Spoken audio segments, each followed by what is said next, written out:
નમસ્કાર, પ્રસ્તુત છે દૂરદર્શન સમાચાર। આખરે મોદી સરકારે વચનનું પાલન કર્યું છે અને સૈનિકો માટે વન રેન્ક વન પેન્શનના નિયમને અમલમાં મૂક્યો છે। સંરક્ષણ મંત્રી મનોહર પારીકરે આજે દિલ્હીમાં પત્રકાર પરિષદમાં જણાવ્યું હતું કે OROPનો અમલ 1 જુલાઈ 2014થી થશે, જ્યારે 2013ના વર્ષને આધાર રખાશે। શ્રી પારીકરે જણાવ્યું હતું કે છેલ્લા 40 વર્ષથી આ પ્રશ્ન લટકતો હતો, જેનું નિવારણ મોદી સરકારે કર્યું છે। OROPના અમલથી અંદાજે 8,000 કરોડથી 10,000 કરોડનો બોજ પડશે। OROPને અંતર્ગત પેન્શનને દર 5 વર્ષે રિવ્યુ કરવામાં આવશે। આના અમલ અંગેના પ્રશ્નો કે અન્ય બાબતોના નિકાસ માટે એક સભ્યની જ્યુડિશિયલ કમિટી રચવામાં આવશે। પૂર્વ સૈનિકોને એરિયર્સ 4-6 માસિક હપ્તામાં ચૂકવાશે, જ્યારે સૈનિકની વિધવાને એક જ તબક્કે એરિયર્સ ચૂકવાશે। જેઓએ VRS લીધું હશે તેઓને OROPનો લાભ નહીં મળે। પ્રધાનમંત્રી નરેન્દ્ર મોદીએ ભગવાન બુદ્ધને સમાનતા શીખવનાર શ્રેષ્ઠ ગુરુ તરીકે ગણાવતા કહ્યું હતું કે કરુણા, પ્રેમ અને શાંતિ જેવા નેક ગુણ માનવજાતને શીખવનાર પણ બુદ્ધ જ હતા। બોધગયામાં યોજાયેલા આંતરરાષ્ટ્રીય હિન્દુ બૌદ્ધ સંમેલનમાં બોલતા પ્રધાનમંત્રી મોદીએ ઉમેર્યું હતું કે કટ્ટરવાદી તત્વો બેફામ હિંસા વડે પોતાની વિચારધારા અન્ય ઉપર લાદવા ઠેર ઠેર બહાર પડ્યા છે, ત્યારે બૌદ્ધ ધર્મનો ઉપદેશ દુનિયાને સાચો રસ્તો બતાવશે। બોધગયાને બૌદ્ધ ધર્મની આધ્યાત્મિક રાજધાની તરીકે વિકસિત કરવાનું વચન આપતા પ્રધાનમંત્રીએ કહ્યું હતું કે સાંસ્કૃતિક સંગમના પ્રતીક તરીકે ભગવાન કૃષ્ણ અને ગૌતમને માનવજાતને સ્વીકારવા રહ્યા। અગાઉ પ્રધાનમંત્રી મોદી બોધિ વૃક્ષ નીચે 10 મિનિટ જેટલું ધ્યાનમાં બેઠા, ત્યારે બૌદ્ધ સાધુઓ દ્વારા સપ્તસૂત્રનું પઠન કરાયું હતું। કૃષ્ણમય બનેલા ગુજરાતના 3 કૃષ્ણધામ દ્વારિકા, ડાકોર અને શામળાજીમાં કાનુડાના જન્માગમનને વધાવવા કૃષ્ણ ભક્તોની ભીડ કેવી જામી છે તે જોઈએ।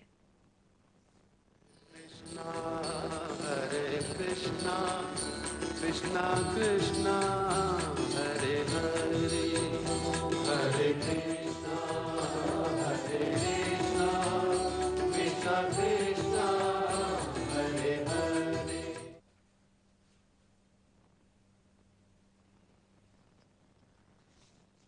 સમગ્ર દેશ સાથોસાથ ગુજરાતભરમાં આજે ભગવાન શ્રી કૃષ્ણના 5247માં જન્મદિવસ નિમિત્તે જન્માષ્ટમી પર્વની ભવ્ય ઉજવણી ધામધૂમ સાથે થઈ રહી છે।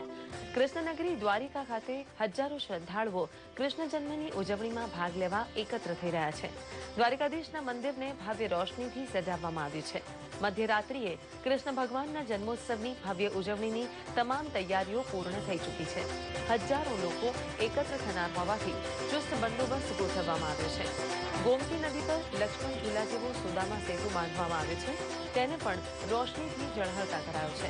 ખેડા જિલ્લામાં ભગવાન રણછોડરાયજીના વિખ્યાત યાત્રાધામ ડાકોર ખાતે પણ રંગબેરંગી ઝળહળા રોશની સાથે મંદિરને શણગારવામાં આવ્યું છે।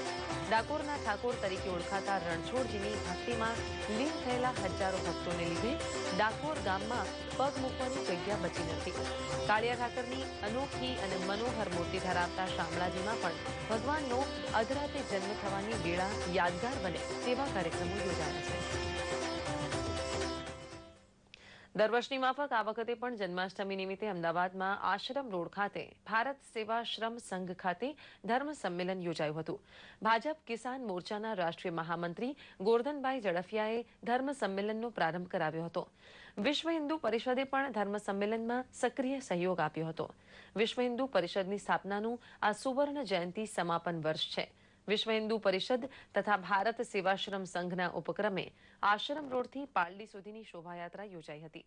વિશ્વ હિન્દુ પરિષદ કર્ણાવતી શહેરના અધ્યક્ષ બચુભાઈ લાડવાએ જણાવ્યું હતું કે VHPની સુવર્ણ જયંતિનું આ સમાપન વર્ષ છે।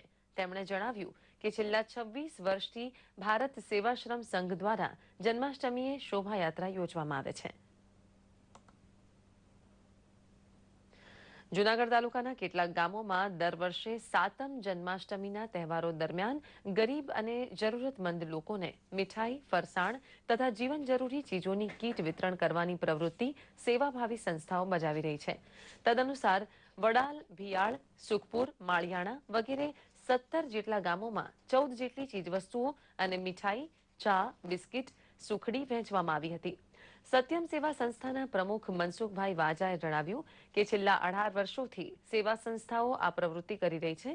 વડાલ ખાતે વિકલાંગ છોકરીઓની સંસ્થાની મુલાકાત લઈ જરૂરી ચીજો સાથે તેઓ પ્રત્યે હૂંફની લાગણી વ્યક્ત કરવામાં આવી હતી.